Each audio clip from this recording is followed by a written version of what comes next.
Hindi ba ikaw ang nagbigay ng papel na yun kay...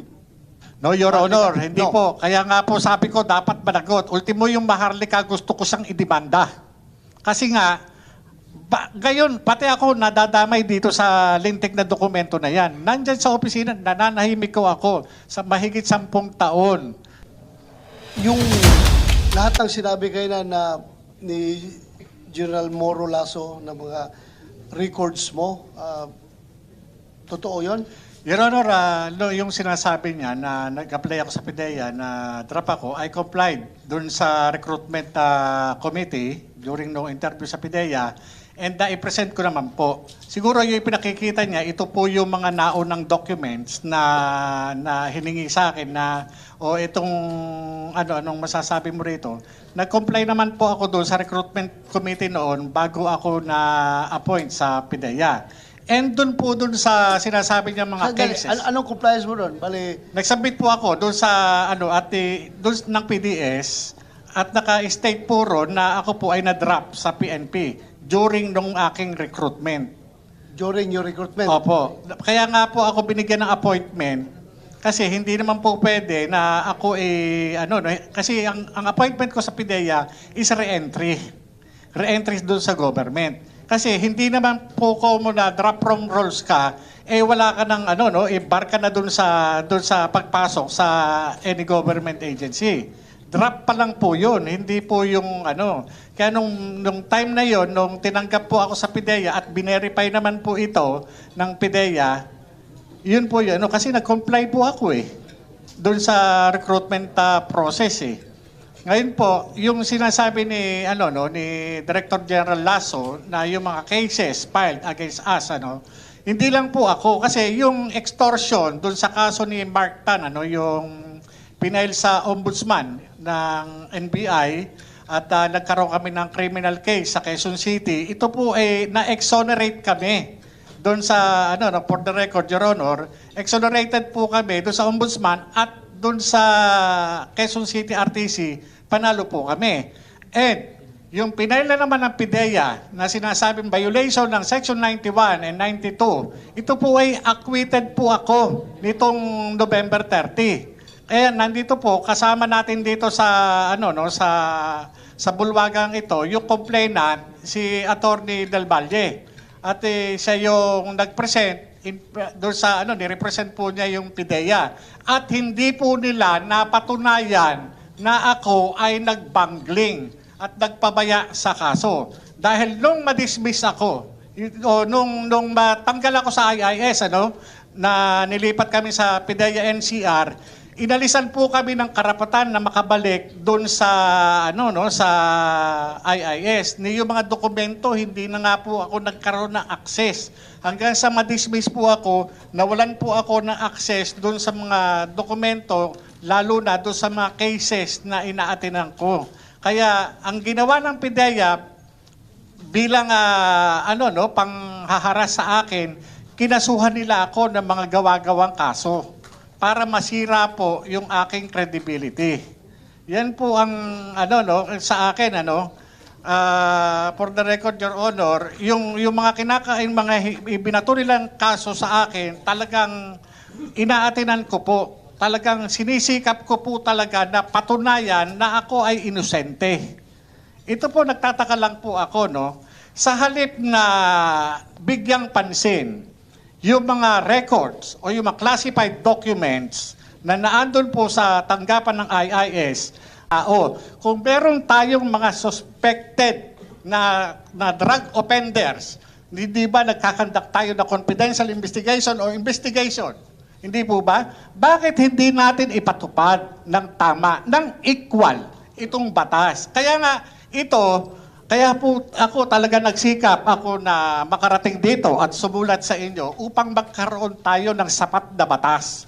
Kasi kung titignan ninyo, itong problema natin na minumulto ang ating Pangulo, hindi po sana darating dito sa sitwasyon na makakaladkad ang pangalan ng Pangulong Marcos kung ginagawa lamang ng PIDEA yung kanyang mandato. Kung ito nagpatawag kagad ng investigasyon, halika, ano yung sinasabi mo? Halika, dito tayo, umupo tayo, titipahin ko yan. ano yung sinasabi mo. Ilabas mo yung ebidensya mo. Sana ganun Okay. eh. Okay. Balik tayo doon sa mga papel. Yun lang ating gustong malaman kung talaga totoo eh. You confirm na papel mo yon? Ikaw nagpirma nun? Yes, Your Honor. Ako yung, yun po yung in accordance with PIDEA Manual of Operation. Yun po yung usual na ginagawa namin. Alam niyo po, nakakaawa nga yung mga dati kong kasamahan dyan. Dahil under duress sila.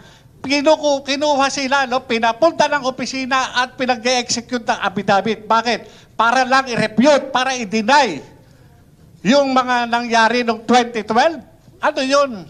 Hindi ba dapat alamin natin kung ano yung katotohanan sa likod na yun? Yung address ni Maricel Soriano po, Your Honor.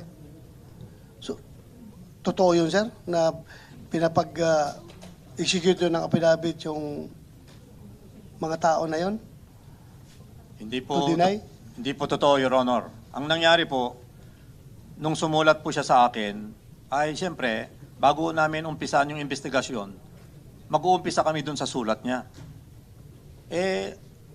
Yung mga kasamahan niya, noon, na andyan pa ngayon sa PIDEA, ay nagsabi sila na walang ganun nangyayari, na meron siyang informante na in-interview, ginawan ng sworn statement. Kaya po sila nag-execute ng affidavit at nandito po sila ngayon. Pwede niyong tanungin. Hindi po namin sila funersa. Pwede pa upuin natin dito. By the way- Sino yun? Sino yung mga yun? Sinong upuin natin? Kasama po namin, Your Honor. Please, patawag natin. Sergeant at Arms.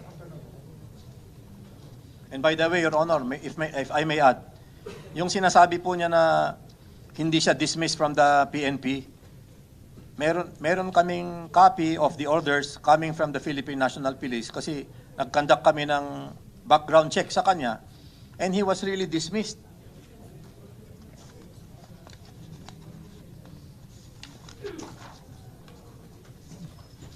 Special Orders number 3106 dated November 19, 2008 na appoint po siya 2019. Confirmation of dropping from rules. Paragraph number 4. Dropping from the rules effective August 28, 2008 of PO1 Jonathan A. Morales 008519 PNP SPD Southern Police District as published in SO number 808346 HSPD dated October 24, 2008 is hereby confirmed. So talagang niloko po niya yung PDS na finilapan niya na isinubmit sa PIDEA asking for appointment. Kasi kung nalaman po sana yon, hindi po siya i-accept sa PIDEA. Ako po ay, tama po yung sinabi niyo, wala pa ako sa PIDEA noon nangyari itong mga to. But we are basing on records. May mga papeles po kami na hawak. How can he deny? So ito po yung Yes, you may answer. Your Honor, yung pinakikita niya, ulang-ula, ngayon ko lang nalaman doon sa sinasabi ni Director General Lasso. Ang tanong ko lang, Your Honor, Mr. Chairman, ito bang dokumento na ito ay formally served sa akin?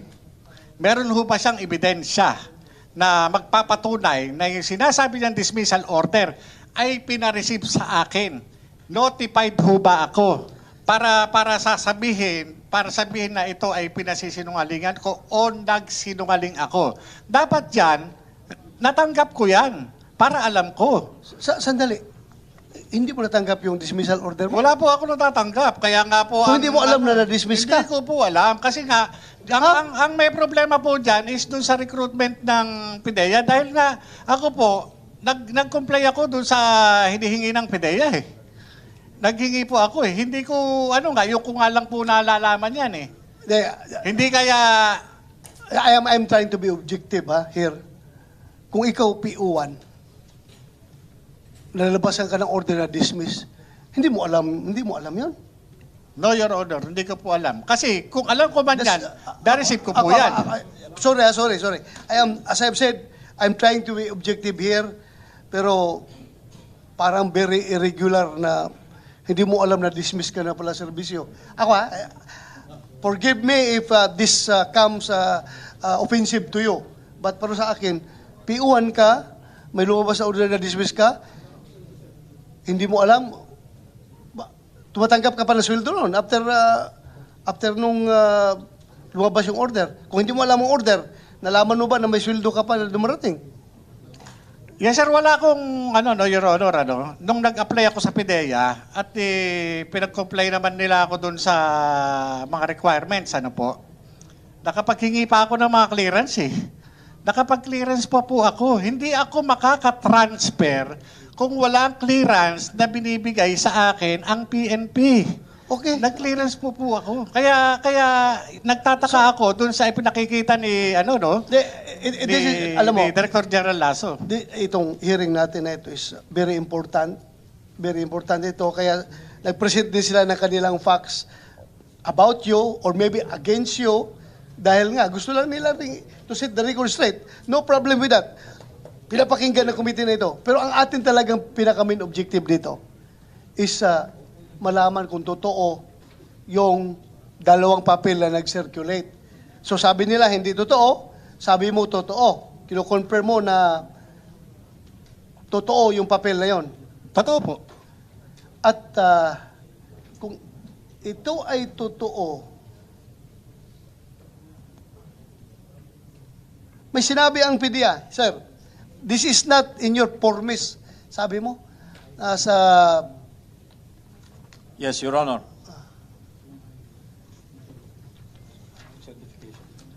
Sir, yung formis po is a record of all the plans and operations that we conduct. Ito po ay hinahawakan. It is called the PIDEA Operational Reports and Monitoring Information System. So, kailan ito nag-start, itong system na ito? Anong year? 2014.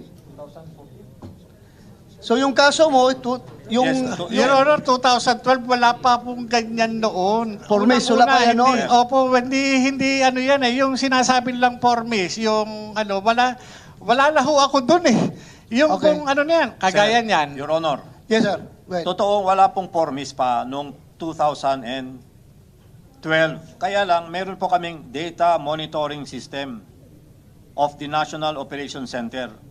Dala po namin yung mga binders namin ngayon to prove to you that there is no such entries na sinasabi po niya. Kasama po namin. And by the way, sir, nandito na po yung apat na tumestigo or nag-execute ng affidavit that wala pong nangyaring ganun sa opisina nila nung panahon na yun. Sino yung apat? Take your seat.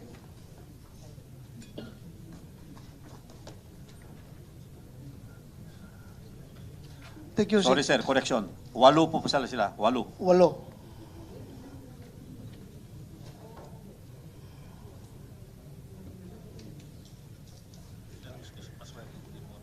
8. Yung mga bagong kuan, yung 8, please take out kayo. Kumsek. May we request the new guest to please stand up and raise your right hand. Yung iba po, ma'am. Sama-sama na rin po. Parating pa lang. O, sige. Paupo na lang, sir. Ay, patayo muna, sir. Sorry. Para please raise your right hand. Do you swear to tell the truth, the whole truth, and nothing but the truth in this hearing and investigation? Thank you very much. Please take your seats. Please take your seats. Ah, Kayong apat. Yes. They are 8. out of them, So sir. kayong apat muna. Wala pa yung apat dito. Kilala nyo si former PDEA agent Jonathan Morales? Kasama ninyo noon? So, according to your director, nag-execute kayo ng affidavit na walang nangyaring ganong insidente nung araw na yon. Totoo yon? Jonathan Morales, kilala mo itong apat na Yeah. PDEA agents? Your Honor, ako po ay naiintindihan ko po yung kanilang pinanggagalingan at yung kanilang sitwasyon ngayon. Kasi kung sila magsasabi ng totoo, Kapalit po yun nung kanilang karir at serbisyo, pagkain po sa kanilang mesa. Naranasan ko po yan nung magsabi ako ng totoo. Ito pong hawak ko na pinagsamang sinumpaang reklamo na inadminister mismo ni Director Hil Pabilona na isang abogado. Kaharap niya yung dalawa pang ahenteng kasama ko, inirereklamo namin yung irregularidad dati sa PIDEA. Pero ano nangyari noong panahon niya? Binaliwala nila ito. Binaliwala nila. Matagal nang nangyayari sa PIDEA. Kapag ka ikaw, kumalabang ka sa sistema, sigurado malayo mararating mo outside PIDEA. Magiging sibilyan ka. Ako naiintindihan ko yung pinanggalingan ito mga kasama ko na ito. Hindi ko po sila masisisi dahil ang mawawala sa kanila yung pagkain sa mesa ng kanilang pamilya. Naranasan ko po yan eh. Naranasan ko po yan. Okay, sige. Kayong apat, nandun kayo nung araw na yun, yung 12? Wala. So how can you testify na wala palang kayo doon? Nung araw na supposedly in-entertain niya yung deponent doon sa headquarters ninyo. Sir, wala po ako doon. Wala ka doon. Ikaw? Wala ka doon. Po, sir. Wala din. Ikaw? Walang nangyari doon. O ikaw? If Wala I ka? may, Your Honor, Ah. March 10 is a Saturday. Ha? If I may, Your Honor, March 10 is a Saturday, 11 is Sunday. Regardless, 12 is on ang Monday. tanong ko kung nandun kayo, hindi, We were wala. not in the office on Oh, so you were those not there? days. Yes, sir. So how can you testify na walang nangyaring ganon? Sir, sa statement po ni Kuya Jonats, ang sabi po kasi niya doon is, alam po ng buong compound ng PDEA kung ano yung nangyayari doon that day. And he could have been talking possibly before April 10, baka April 9, ay March 9. Kasi po sa pre-ops niya was dated March 10, which is, 11. March 11, which is a Sunday. Pero yung sabi po niya na alam po namin lahat at na-witness po ng mga kasama sa opisina na may taong pumunta doon at na-interview po niya, hindi po yun totoo, hindi po namin alam yun. Yun po yung nandun po sa statement namin, sir. So, safe statement lang yon na wala kayo doon. Hindi yan totoo dahil wala kayo doon.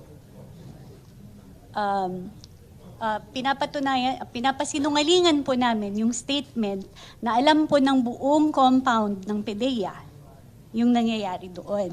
So, what do you mean by alam na buong compound? Sinong mga ibang nakakaalam doon nung sinabi mo? Jonathan? Your Honor, yung representation ng yung kung isasabihin ng ng mga kasama ko na apat sila, yung buong compound yung kumbaga sa yung sinasabi nila ngayon inconsistent po, Your Honor, kasi Hindi, ganito na lang. Mag-identify ka kung sino yung matagal mo itong kilala mga kasamaan mo. Mag-identify ka Your kung Honor. Sinong nandun. doon sa sworn statement, doon sa kinuha kong sworn statement, naandun po yung pangalan kung sino po yung naka-witness during nung taking ng sworn statement.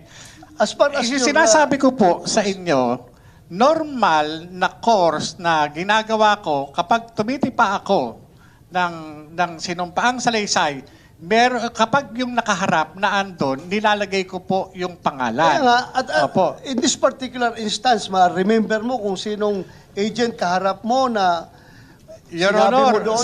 sa tagal po ng panahon, humigit kumulang sa 10 taon na po, hindi ko po ako makapagsalita kung sino po yung nandoon. Kasi kagaya po ng sinasabi nila, wala sila sa ganito. Yung pong trabaho namin sa PIDEA, wala pong Sabado o Linggo. Kapag ka dumating ang informant, yun po yung ine-entertain po namin yan. Kung kailangan trabaho o kung ano, ganun po yun sa amin. Wala pong Sabado at Linggo. Ngayon, naintindihan ko po yung kanilang sitwasyon kung sila ay naandito ngayon sa harapan dahil nga sa impluensya o clout ng Director General para lamang tumayo against sa akin. Unfair din dito sa apat na ito, ha, dahil yung impression mo, yung personal mo lang yun. Opo. Unfair din sa kanila kung sabihin mo na napilitan silang nag-execute ng affidavit, na yung affidavit naman nila is regardless kung sinong andyan, basta importante, totoo yung sinasabi nila. Yaman ang sa atin, di ba? Kuhan ka ng affidavit mo, yung alam mo lang na totoo. So yun, wag ka kagad mag-jump into conclusion na under the jury sila ng director. Alam natin yan, pwede silang i-influence, pero ito naman sila, may sariling decision din eh. May sariling decision. Tama Ako, po, kahit Your na i-influence ako ng chief PNP ko, kung pagdating dyan sa affidavit, that might cost my, di ba, myself. So, kailangan din maniguro ako. So, yun lang. Ikaw, in-insist mo na totoo talaga yung dalawang papel na yon. Yes, Your Okay? Honor. Okay. Yes, Your Honor. So, after that, anong nangyari? Bakit hanggang doon lang? Hindi nga po natuloy. Yung sinasabi po kanina ni Director General Lasso, no, na wala doon sa kanilang compilation, hindi nga po natuloy itong operation na ito. Hindi natuloy. Hindi sa hindi naman kumbaga sa may mga operation talaga kami na hindi natutuloy. Kagaya niyan nung panahon na yon, yung Deputy Director General na si Asik Gadapan, siya po yung pumipigil doon sa operation. Siya po yung pumigil. Later on po, Sige, continue.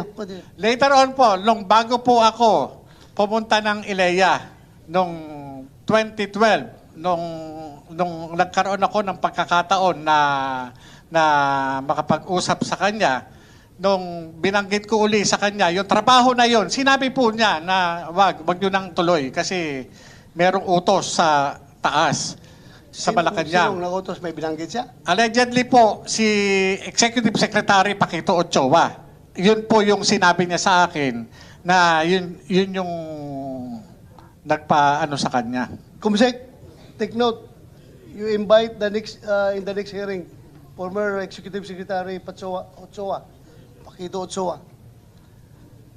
Tapos, Yun po, yun Your Honor. Kaya yung hindi pagkakatuloy nung operation na yun, hindi ko naman po wala po sa control ko eh. Pag sinabi po ng DDGO na hindi pwede, hindi pwede. Hindi lang po isang beses nangyari sa amin yun. May kilala mga- mo ba si the late Deputy Director General for Operation Carlos Gadapan? Kilala mo? Opo, siya po yung Deputy Director General for Operation namin, Asik Gadapan. Yeah, hindi niya siya makasagot ngayon dahil patay na siya, di ba? Pumanaw na siya. Hindi ko po... sa sakit na cancer. Ganito na lang, in his memory, alam ko, kilala ko yung tao na yun, na very straight yun, matino na tao yun. Dahil classmate ko yun sa PMA. Sorry, at Your Honor. naging 87. In his memory, gusto ko lang ipaalam sa taong bayan na si late Kaloy Gadapan, siya po yung pinakaunang bumangga sa sindikato sa Usami City na Kuratong Baliling. Sikan lieutenant pa kami noon, siya ang unang nakapatay sa isang paruhinog. Yung kapatid nung yung pinaka-leader ng Kuratong Baliling. Nung napatay niya yung isang kapatid na paruhinog, siya ang isto ng province ng Misamis Occidental, PPO. Siya ang intelligence officer. Inoperate nila, napatay nila yung isang paruhinog.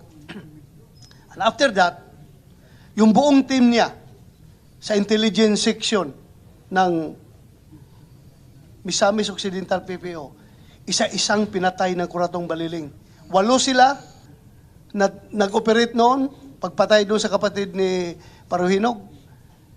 Dandahang pinatay hanggang naubos yung tauhan niya na 7. Siya na lang ang naiwan. Kaya siya inilipat ng PNP or ng Philippine Constabulary dito sa Camp Crame para i-secure yung kanyang buhay dahil papatayin siya ng Kuratong Baliling. And I don't think my late classmate, kung talagang may ground siya na dapat panindigan niya yun. Ilalaban niya yun. Depende na lang kung talagang mabigat ang pressure manggagaling sa taas, ay baka pwedeng magbago siya. Pero alam ko, yung integrity ng tao na yon, nasa langit na siya ngayon. Pasensya na kayo. Humahanga ako doon sa classmate ko na yon. Dahil magaling yun, matino yun na tao. Namatay na lang siya, kaya hindi siya makasagot ngayon dito. Pero, sinabi mo, may pressure galing from... Allegedly po, yun po yung sabi niya. No? Sabi niya, wag yun nang ipilit at ni IS yan. IS Ochoa. Okay. Then, after that, Wala na po, hindi na natuloy yung operation yun. Pero yun pong short statement, yung deposition of witness na kinuha ko, kasi preparation po yan eh. Based doon sa declaration po ng confidential informant, nakita ko maganda yung trabaho, malaki yung trabaho. At yung ang instruction ko pa nga sana doon sa confidential informant, kung natuloy, pinakukuha ko sana siya ng sample para isubmit yung sample na yun sa laboratory service. Para pagka nag-apply ako ng search warrant, ito na po yung magiging namin, merong probable cause, magkakaroon ng probable cause, yung application namin sa search warrant para yung judge mag-issue ng search warrant. Yun po yung Ngayon, itong mga dokumento na ito, iniwan ko po doon sa opisina. Inilagay ko po yun sa folder. Naka-cover sheet po yun na kulay blue. Ang laman po nun, yung source statement, yung mga litrato na computer printout na galing sa cellphone niya na ibinigay sa akin. Yun po yun. Plus, so, ganito, opo. tayo sa serbisyo, meron tayo minsang practice. Although, hindi ito sanction na practice. Minsan kasi, pag na-relieve yung investigator sa isang post, may lipat siya, matransfer. Minsan, dala-dala niya yung papel niya eh. Mayroong ginagawa yan. In your case, hindi mo bit-bit yung papel na yun. Your Honor, ultimo nga yung mga case folder ko na para doon sa mga atin ako hearing. Wala po talaga dahil kaya nga ako na-demanda ng kinasuhan ng PIDEA ng 91 at saka 92 dahil po dyan. Okay, so, just to set the record straight, hindi ba ikaw ang nagbigay ng papel na yun kay... No, Your Honor, hindi No. po. Kaya nga po sabi ko, dapat managot. Ultimo yung Maharlika, gusto ko siyang idemanda. Kasi nga, gayon, pati ako nadadamay dito sa lintik na dokumento na yan. Nandyan sa opisina, nananahimik ko ako sa mahigit 10 taon. Nilabas nila yan. Ngayon, bakit ako sumulat? Teka muna, wala akong kinalaman dyan. Sumulat po ako kay Director General Lasso. Talagang sinabi ko po sa kanya, magmula nung sabihan po ako, nung April 2, nanlamig po ako talaga nung makita ko. Kaya, ang ko doon sa, sa pamilya ko na ang pasya po namin, mag-anak, ipaalam sa PIDEA, ito po yung sulat, Sinulatan ko po si General Lasso. Bakit ko And you susulatan si also- General Lasso? Furnish a copy to my office. Yes, sir. Yung sulat mo kay General Lasso. Opo, pati po yung Office of the Ang President. problema lang, ito late lang namin natanggap, late lang dumating sa aking attention dahil nga naka-break ang Senado nung time na yan. So, totoo yan, I confirm, nakarating yan sa opisina ko, pero late lang nabigyan ng atensyon dahil naka-break ang buong Senado at that time. So, General Lasso, sir. Yeah, mayroon siyang sinabi na hindi siya ang source ng papel na yan at kung narinig ko yung sinabi rin ni Maharlika na ang source nito ay pinadala lang sa kanya sa email at pwedeng insider ng PIDEA. So in that case, kung maging totoo man yun, you are treading on a very delicate ground na may kasamahan ka dyan na ahas talaga, kung tutusin. Ahas. Bakit niya nilik yung papel na yan? Kung totoo na meron, ha? Kung totoo meron. So, ikaw, dinideny mo na wala talaga. Yes, Your Honor. Wala pong papel na ganyan. Ito po ang proseso sa isang ahensya gaya ng PIDEA. Ipagpalagay na lang natin na nangyari po yung interview nung March 10. Ang sabi niya kasi dito, that the undersigned was the one who personally interviewed the said confidential informant on March 10, 2012 at the IIS office in front of some IIS personnel. Kaya po nandito sila ngayon who were present at that time. And the said interview was reduced to a sworn statement. Anyway, kung may nangyari po sanang ganun, ay as sinabi niya kanina, kinumpile niya in a folder with the confidential na cover sheet. Hindi po yan po pwedeng dumiretso kaagad sa Deputy Director General for Operations. Dadaan po muna yan dun sa team leader niya. Because at that time, he was just an assistant chief. Andito po ngayon yung chief niya noon, panahon na yon, si Director Francia. Nasaan si Francia? Is Upo it the ka back, dito. sir? Upo ka. Na ito sir dapat yung chain of custody ng documents na yon, from him to his team leader, from the team leader to, at that time it was Director La Chica, then it reaches the DDGO. So ang daming pagpapasahan sir ng papel. Bakit nawawala? Talagang mawawala kasi wala naman talagang ganun dokumento kasi. So kayong sinasabi niyo sir na delikado kapag may naglilik na ganyan. Sigurado po kami walang dokumentong ganyan. Your Honor. Hirap nito. Dali, ha? Okay. Your Honor. Yung pong sinasabi ni Director General Lasso, no, maganda po yun. Pero nung time nung mistanin nyo ni Asik Gadapan, hindi po ganun. Hindi po ganun. Alam po yan ng mga kasamahan ko. Pagka sinabi niya, kayo IIS kayo. Hindi kayo dapat nag-ooperate. Hindi kayo dapat nanguhuli. Ngayon, So, that time, ikaw IIS. Apo, IIS. Nasa IIS Nasa ka. IIS po. Team leader mo si... Bali, Francia. ang that time, division chief ko, si Director Francia. Ako po Sa anong yung division? assistant. IIS po. Sa IIS. investigation po kami. Ngayon, kagaya niyan, sige po, antayin ko lang po yung sagot ni Director Francia patungkol dito. Kasi sa akin, meron din akong reservation So, patungkol dito sa kaso na to. Sandali, ha? Being your team leader, may lumapit sa iyo na deponent,